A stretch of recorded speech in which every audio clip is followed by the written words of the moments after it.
Hey guys, it's Rich with day number 24 of the 40-day empowerment journey. Lesson 24 is take a time out, especially when your path becomes clouded with doubt. It's okay to take a break. Contemplation is healthy when it's your life at stake. Having doubt, it's only natural. I've had plenty of times whenever I've had the thoughts that this is it, this is all there is, and there's no point to it, there's no reasoning for it, and when we go away, that's it, we're done. And it fills me with dread, and in those moments of doubt, I have to stop. I take a time out, everything stops.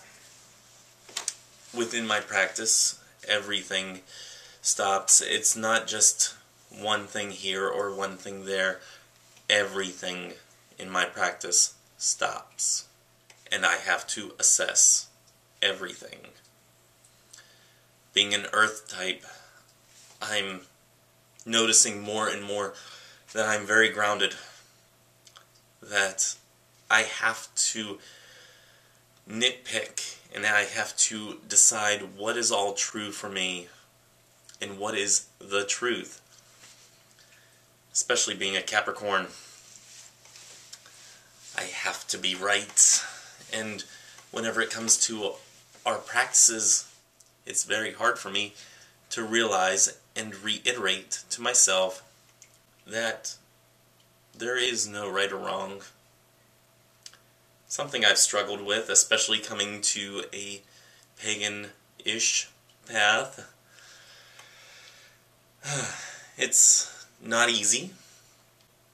Sometimes you have those lingering doubts in the back of your mind that maybe Christianity has it right, maybe Islam has it right, maybe Judaism has it right, maybe Buddhism has it right, and maybe none of us have it right. Or maybe, just maybe, all of us are right. And for me, I've had these doubts here and there, on and off, throughout my entire life. I hate it whenever they come. I kind of have to make a war room in my mind of what do I believe, why do I believe it, and in each sector, and what goes into the I don't believe pile, and what might come from the I don't believe it to it is now true for me. These are very much the arguments that I have in my head. They may last a couple seconds, they may last a couple minutes, hours, days, weeks, months, sometimes a year. And sometimes it's important to take a break to contemplate on purpose. Even if you don't have doubts about your practice, sometimes it's important to take a break for yourself. And that's kind of what this year is for me in Korea. It's very much taking time out, reassessing my practice, reassessing what is true in my life and what I'm doing, and is it all true, or is none of it true, or is it only true for me, and what in it really matters. If you're like me, you've devoted a good portion of your life to discovering other practices out there, other belief systems. You've studied them, you understand what they believe and why they believe it. It is your life's work. However, sometimes, if you're like me, you don't look at your own practice in the same way. You doubt it. You have contradictions. The walking, talking contradiction that I am. I constantly sit there and look at other practices and I see the joy and the beauty in it. but I look at mine and I see something that maybe it makes sense and maybe it doesn't. Instead of seeing the pure beauty in my practice that I see in others. It's very much my life's work at stake. It's very much my own life at stake. The life that I live and where I go is very much fueled by my belief system. Something that I weave into my life. If I didn't, my life would truly not be my life anymore. It would be something that is a mere shadow of who I am. Contemplate your path. Contemplate whenever you have that doubt. Sometimes even contemplate when you have no doubt at all.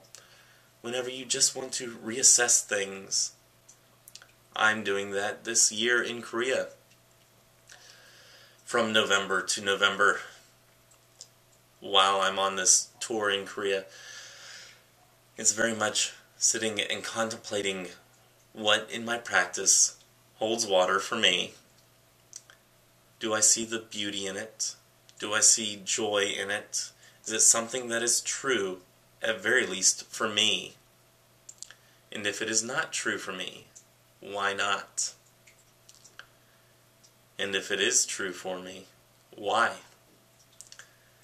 think those times of contemplation are just as important as those times of doubt, looking on your practice and knowing whether or not you believe it and solidifying it, at least for the moment.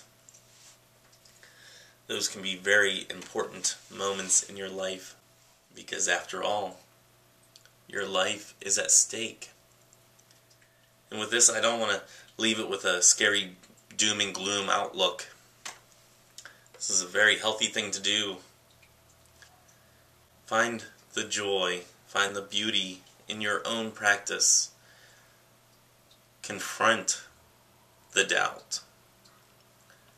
Know that your life is at stake and defeat the doubt. It has no part in your life.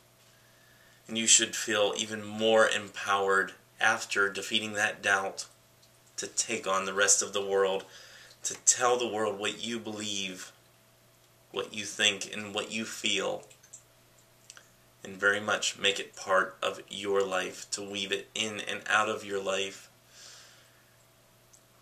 and empower yourself to move forward to the next stage in your life, whatever that may bring. So, with that, that is day number 24. Tomorrow is day number 25. If you can count, you already knew that. As usual, the verse for today is in the bottom bar, along with a link that will take you to Chell's poem in its entirety, and some of Chell's other poetry. So I will see you guys tomorrow with day number 25. Until then, may you have love, hugs, and ladybugs. Bye-bye.